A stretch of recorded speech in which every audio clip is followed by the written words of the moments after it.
Summit of the Americas. And welcome to each of you. Welcome to the Summit Implementation Review Group Ministerial. For those of you who are not familiar with this group, it is made up of national coordinators from countries across our hemisphere who negotiate the political commitments that our nation's leaders will adopt at the summit in the days ahead. Months of work have gone into the commitments that we'll discuss today and into ensuring that our level of ambition meets the level of need of people across our shared hemisphere. And let me simply say this, we are deeply grateful for all of the efforts that our respective teams have made. Thank you, thank you, thank you. In particular, I'd like to thank my colleagues from Canada, from Chile, from Colombia, the Dominican Republic, Ecuador, Guyana, Jamaica, Panama, Peru, and Uruguay, each of whom chaired working groups on the summit's 5 central themes: health and resilience, digital transformation, clean energy, environmental sustainability, and democratic governance. Your leadership was crucial to reaching the consensus that I expect we'll finalize today. I'd also like to give a very special shout out to our team summit coordinator, Kevin O'Reilly.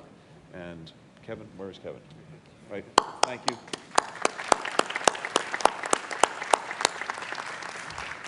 And our deputy coordinator, Dave Silverman, who is serving his 7th summit. There's got to be an award that goes with that. So thank you both for remarkable service and remarkable work. And I'll say this too, I actually participated in the very first Summit of the Americas in 1994 in Miami. It's wonderful to come full circle now here in Los Angeles. To my friend and colleague, the Secretary General of the OAS, Luis Almagro, welcome. It's wonderful to be working with you, as always. To Vice Chair Duclos Parodi, colleagues, the commitments that we will discuss are intended to address some of the most pressing challenges that we face in our hemisphere, including COVID-19, the climate crisis, deep inequity, and threats to democracy and human rights, as well, of course, as the migration crisis that all of these problems are contributing to drive even further. We all know this from the work that we do every single day. None of these challenges stay within our national borders, and they're mutually reinforcing. When individual countries don't do enough to invest in detecting infectious disease or reducing emissions, it puts people across the region and the world at risk. And we've seen, of course, how COVID-19 and the consequences of the climate crisis are hitting underserved communities the hardest, deepening inequities within our hemisphere.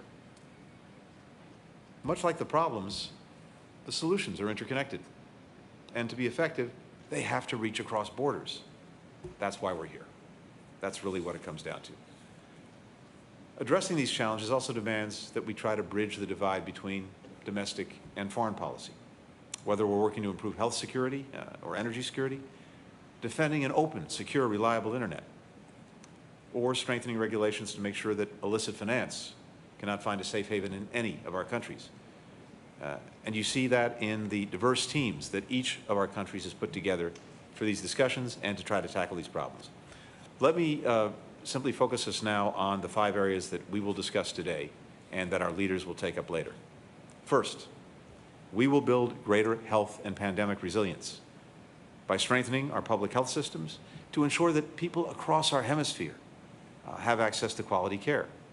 That includes expanding people and community-centered health services, investing in education and training in medicine, public health, nutrition, biomedical science research.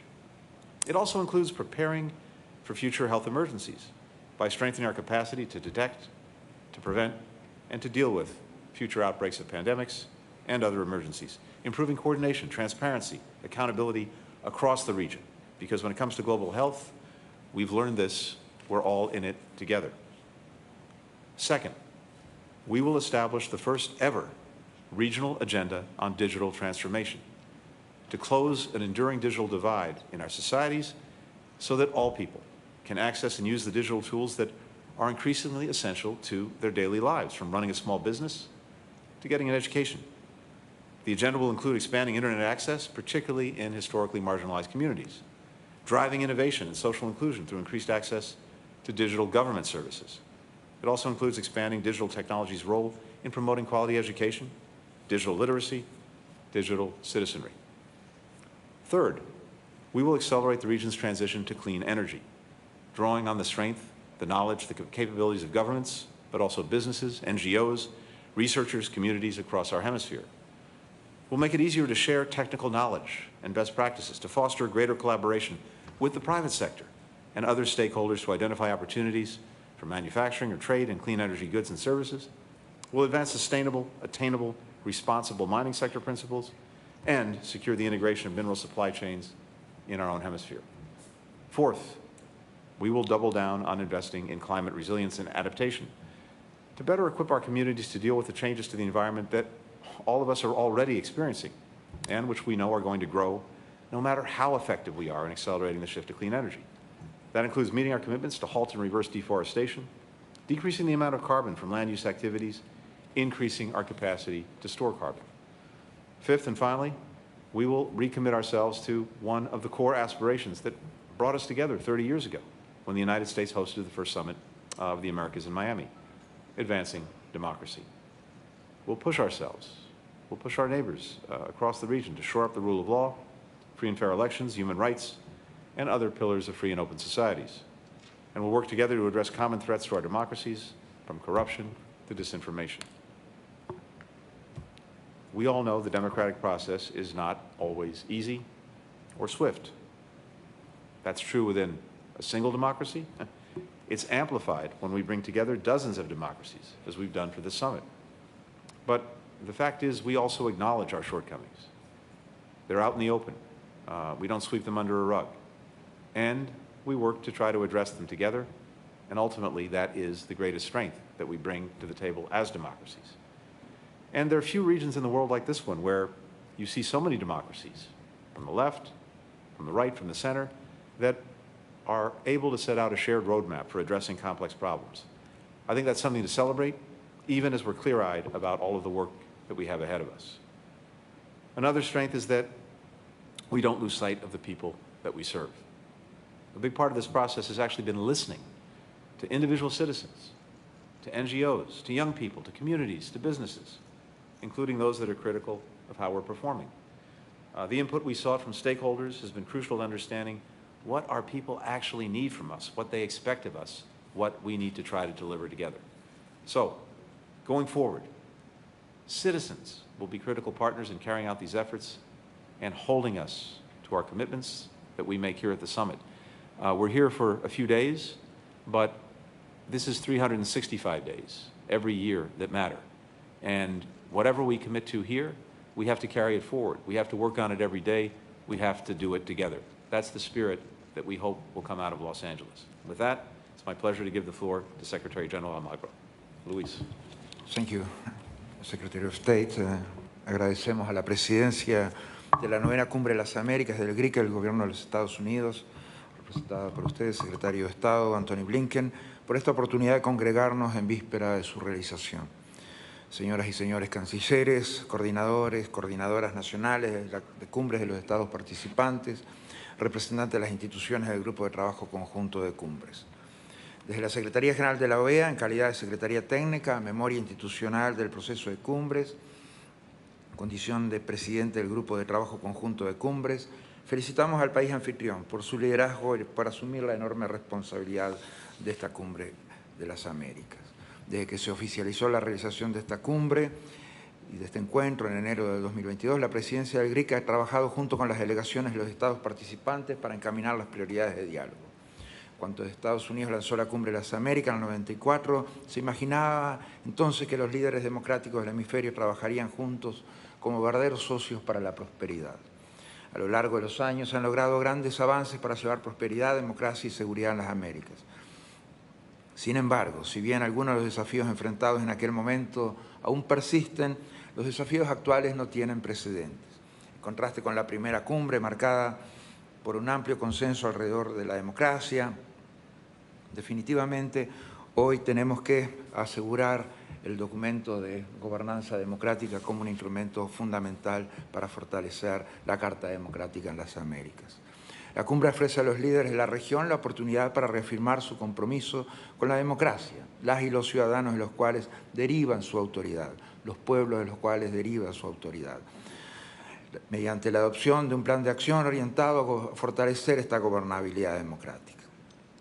Por eso es más importante que nunca que los gobiernos, las instituciones, las empresas, la ciudadanía de las Américas trabajen en estrecha colaboración para hacer frente a estos desafíos y crear nuevas oportunidades para avanzar en los objetivos de la 9ª cumbre.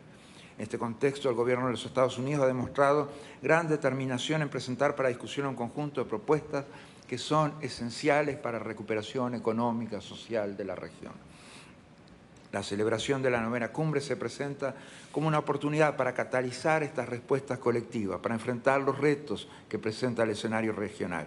En temas relacionados, sistemas de salud, transición energética, transformación digital, compromiso de promoción y defensa de los principios de la democracia, las dinámicas sociales, las dinámicas de seguridad, las dinámicas de migración. Durante el 2021, producto de una serie de consultas y diálogos con la sociedad civil, las y coordinadores nacionales de cumbres, el sector privado, entre otros actores involucrados, se alimentó el proceso de identificación por parte del país anfitrión de los temas prioritarios. Los insumos provistos en la fase de consulta se materializaron en torno al tema construyendo un futuro sostenible, resiliente y equitativo. En razón de los múltiples desafíos que enfrentan los países de la región, el contexto posterior del COVID debe aprovecharse para impulsar una agenda colectiva, para lo cual es necesario fortalecer la coordinación de actores y reforzar la coordinación multilateral entre entidades del sistema interamericano. Todo el trabajo comienza con esta cumbre, nada termina con esta cumbre, todo comienza con esta cumbre. Un nuevo periodo de asociación en las Américas. Hoy nos acompañan 12 entidades del sistema interamericano, de Naciones Unidas, la banca multilateral, las cuales han participado activamente durante la fase de negociación. He tenido la oportunidad de reunirme virtualmente con ellos. Hemos seguido con interés la evolución de las discusiones. Se ha manifestado interés en identificar, obviamente, las fuentes de financiación, porque estos esfuerzos requieren pagar varias cuentas y ese es el esfuerzo que definitivamente el país anfitrión ha encaminado y ha encauzado para dar las soluciones que el hemisferio precisa.